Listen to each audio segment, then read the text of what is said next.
आई 3 दिवसापासून एकाच नाटीवर आहे. तो तिचे कपडे धुतले नाही ना?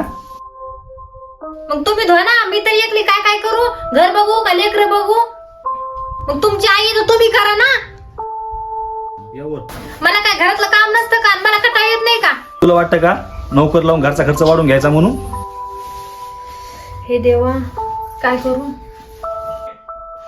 ऐका ना, आपण आईला आश्रमात नेऊन घातलं तर तिथं त्यांच्यासारख्या महिला बी असतात आणि त्यांचं मन बी रमन.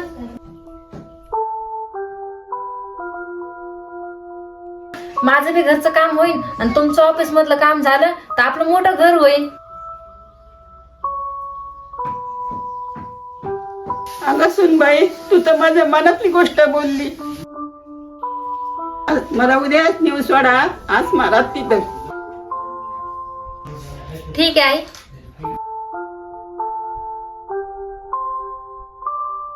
भया, बरं झालं तुम्ही म्हणले. आईला सुद्धा हेच पाहिजे होतं.